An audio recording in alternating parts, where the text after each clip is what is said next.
can have the last presentation of this morning by Chelsey Baldwin, who is associated with Stephen Hodak, on minimally invasive selection of patients. Patients candidate to minimally invasive treatments. Thank you. Thank you. And so again, I'm Chelsey Baldwin, and I'm currently practicing at the George Washington University in Washington, D.C. I did get my start with Stephen Hodak in NYU. But I'll be talking about minimally invasive therapy selection for thyroid lesions. And so let's see if I can, okay.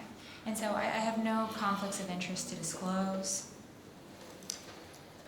And the objectives of my talk will be to review the technical differences between the common modalities of minimally invasive therapy for thyroid disease and be able to pick out the theoretic advantages of these modalities to determine if that could have a benefit to lesion subtypes.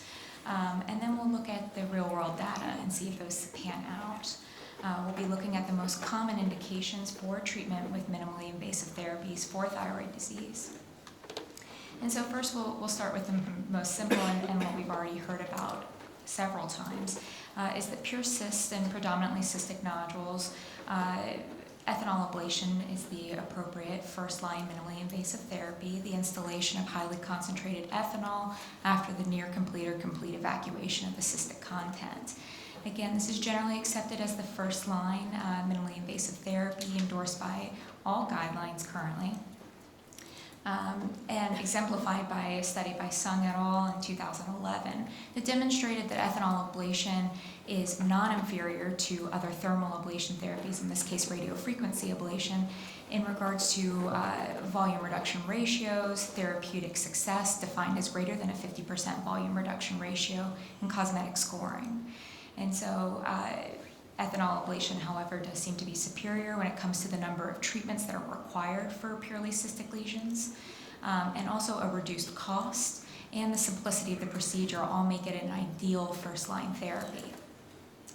However, it is of note that as the solid component of the nodule increases, there is a decreased satisfaction from the patient and an increased risk of recurrence when the solid component is greater than 20%. And in which case, and again, a concept that we've already heard about, this idea of a stepwise approach where ethanol ablation is the first step, followed by radiofrequency ablation, either in the case of a failed failed ethanol ablation and further volume reduction is desired, or also Yoon et al. Described a strategy of using ethanol ablation as a preventative measure in order to prevent post-aspiration bleeding prior to radiofrequency ablation. And so this is a chart that goes over volume reduction ratios by MIT modality based off of the degree of solid component of the nodule. And so the top row shows nicely that cystic nodules are effectively treated with ethanol ablation to the same degree as other thermal ablation therapies. However, as the degree of the solid nodule increases, we can note that there is a reduction in its efficacy compared to thermal ablation therapies. And so now when we're talking about the treatment of solid nodules and starting to consider which thermal ablation technique we should choose, what is the ideal selection, it's interesting to look at the differences in the energy deposition between these modalities. And so I'll begin first with comparing microwave ablation compared to radiofrequency ablation. We know that microwave ablation is the applying electromagnetic waves that are at a moderate frequency compared to radiofrequency ablation or laser ablation that results in oscillation of polar molecules, predominantly water, within the target tissue. Microwave ablation boasts of shorter ablation times, and that's contributed to the much larger active zone of ablation. And so well depicted in the bottom of this graph, my pointer pointing out in red, this is the area where there's true oscillation of the molecules and therefore active ablation. And a much lower dependency of the treatment zone is on conductive heat. Therefore, the treatment zone is larger, there is more energy put into the nodule at a single time point, and therefore higher temperatures in theory could be achieved, a max of 150 degrees Celsius. However, most studies will comment that they're targeting temperatures much closer to 80 degrees Celsius. And so because of these differences, there is less reliance on thermal conduction in microwave ablation, and therefore this procedure may be less likely to be affected by tissue carbonization, tissue dehydration, and the cooling effect of proximal blood vessels. This compared to radiofrequency ablation, which is a lower energy deposition that results in the oscillation of ions. Radiofrequency ablation has a longer ablation time, and this is contributed again to the much smaller area of active ablation, meaning the area in which the ions actually oscillate. The majority of the treatment zone is actually through thermal conduction, and so it is a much slower amount of time that then leads to the accumulation of heat to lethal temperatures. And so because of the reliance on conductivity, thermal conductivity, there is an increased impact on vaporization and carbonization that can act as insulators, leading the active area of heat isolated and blocking thermal conduction. Also more susceptible to blood flow heat sink, and there could be heterogeneity in the treatment zone if the nodule itself is heterogeneous.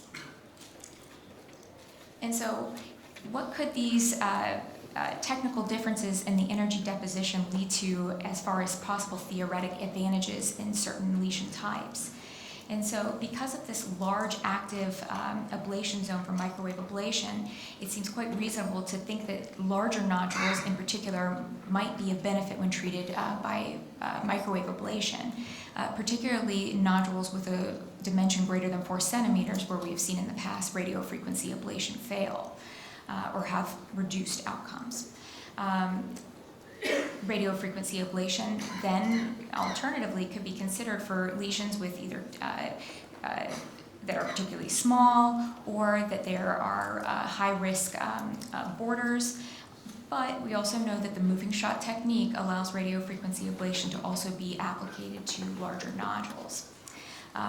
Another consideration is that lesions that have a high-risk structure adjacent to the nodule that you're treating with radiofrequency ablation, it may be of benefit. Why? Because it takes a longer amount of time for, again, that lethal temperature to be achieved. And so patients may have the opportunity to report symptoms like pain prior to you reaching those lethal temperatures that lead to permanent injury. And then in regards to the fact that there is a reduced reduced effect on thermal conductivity, nodules that are particularly vascular or adjacent to heat sinks might be better treated with microwave ablation, and those nodules that are heterogeneous. One other interesting thought that was brought up in one of the papers going through for this talk is that there actually may be a protective effect of the heat sink when treating nodules that are adjacent to the carotid artery. Important structures such as the vagus nerve that we've heard about recurrently and the middle cervical sympathetic ganglion may be protected by the heat sink effect. And so that might be a nice consideration when thinking about your modality selection.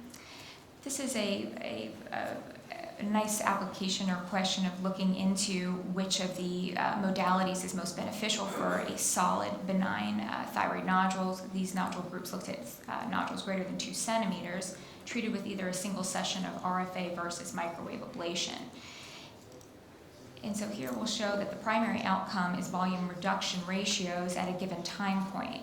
And of note, there is no significant difference found in this primary outcome or any of the secondary outcomes when looking at these two modalities. And then this is just a laundry list of additional studies that did not show a significant difference when looking at microwave ablation versus radiofrequency ablation. And so what is the possible explanation for why two ablation modalities with very different technical aspects lead to somewhat similar or to statistically similar outcomes? Well, despite the fact that microwave ablation may boast of the ability to deposit higher energy, it may not be practical to do so. Patients may not tolerate these higher temperatures, and there is, of course, the concern for damage to adjacent structures. This was looked at by a study by Vorlander et al. In 2018 that actually looked at the amount of energy that was deposited in the treatment tissue and found that there was no statistical difference between nodules treated with RFA versus microwave ablation, suggesting that this theoretical advantage has yet not been seen in practical application. And so next we'll move to laser ablation and this modality. Laser ablation is variable wavelengths that result in combinated monochromatic light energy that is inserted into a target tissue. The energy absorption leads to heat production and cell death. The exposed tip creates a very small area of active ablation, and then there is a larger subsequent area of passive ablation, again through thermal conductance. This should result in predictable spherical zones. Max diameter should be about 15 millimeters of ablation. Now, multiple needle tips could be placed in multiple fields in order to increase ablation zones with the pullback method to try to target larger lesions.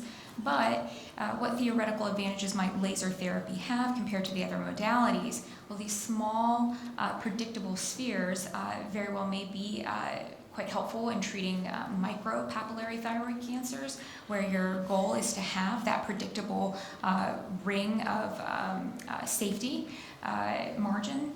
Also in metastatic lymph nodes with their classic rounded nature. And so, again, larger nodules can be considered to be effectively treated by using multiple wires in multiple planes. And so this is real-life application looking at the comparison of radiofrequency ablation and laser ablation in benign nodules. In this case, this is a meta-analysis that found that the overall volume reduction ratio when looking at laser ablation in benign nodules was about 50%. And this is compared to radiofrequency ablation that was about 76%. The study concluded that there was a 30% difference in the mean volume reduction, and therefore significantly probable that the radiofrequency ablation would be the most efficacious treatment. And so why is that? It's postulated that the radiofrequency ablation, due to the moving shot technique, is able to safely target the peripheral tissue of the nodule, and that's the key probable difference here.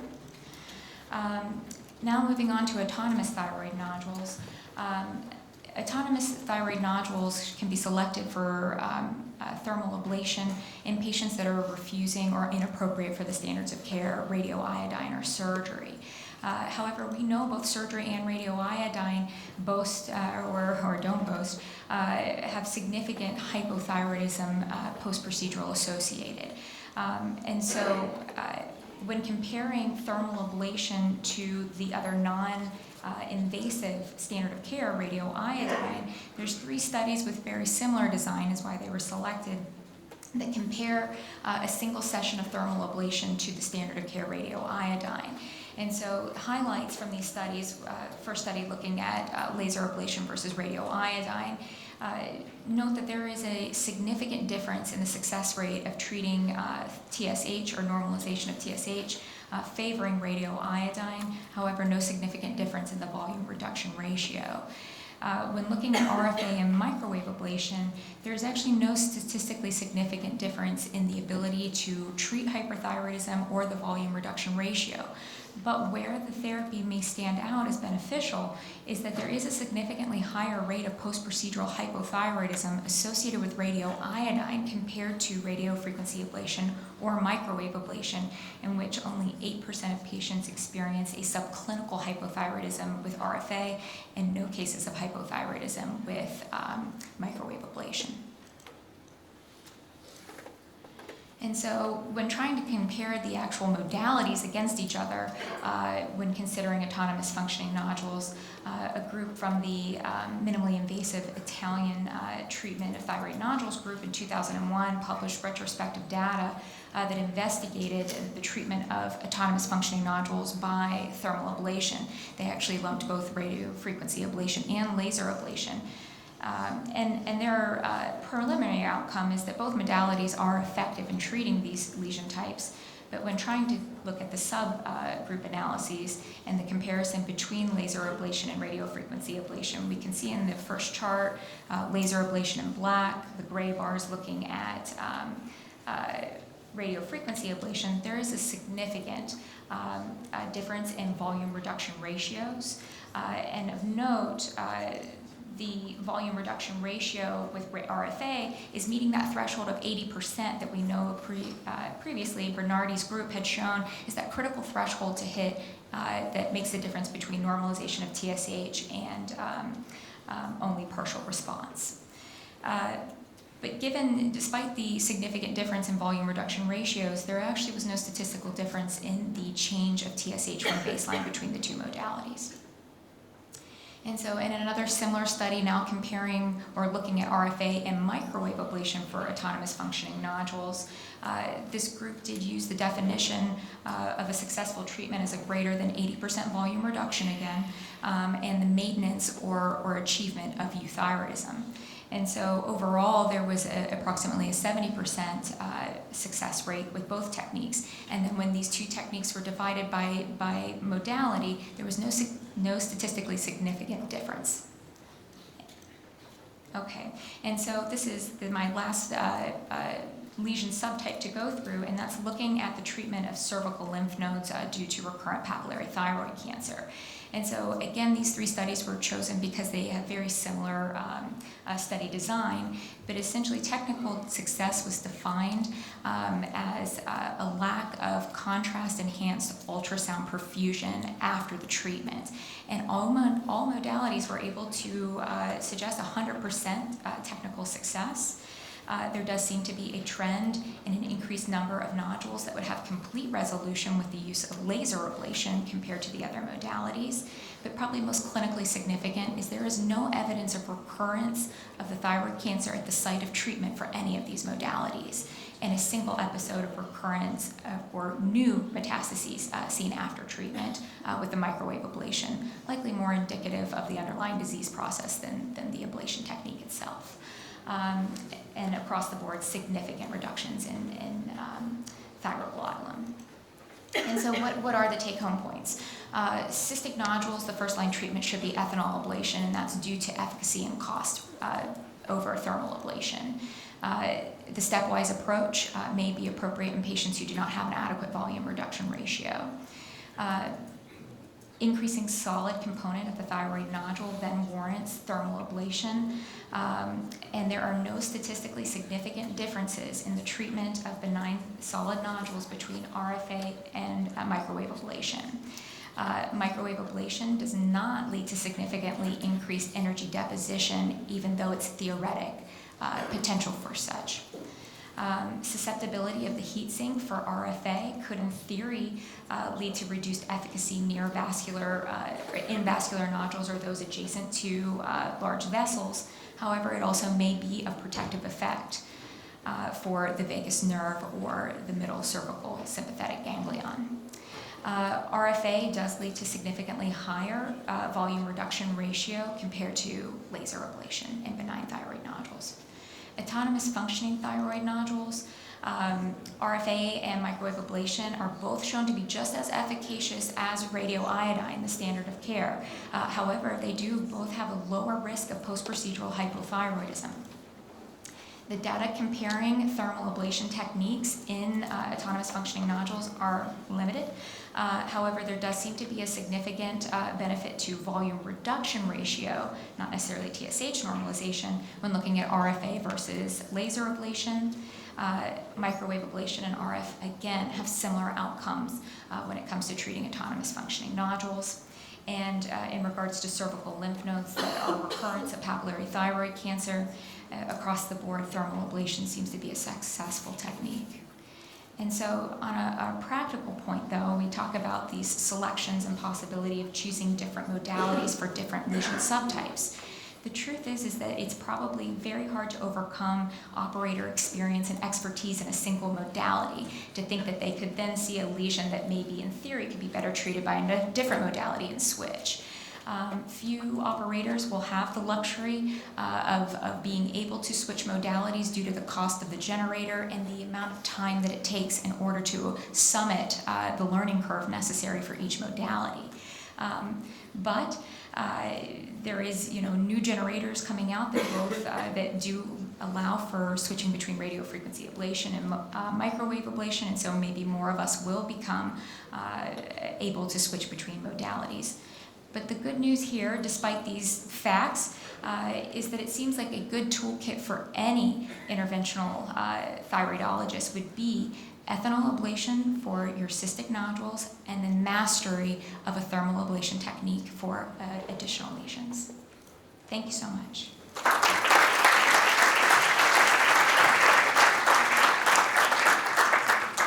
Thank you. Thank you very much, Chelsey, for a wonderful presentation. May I invite all the speakers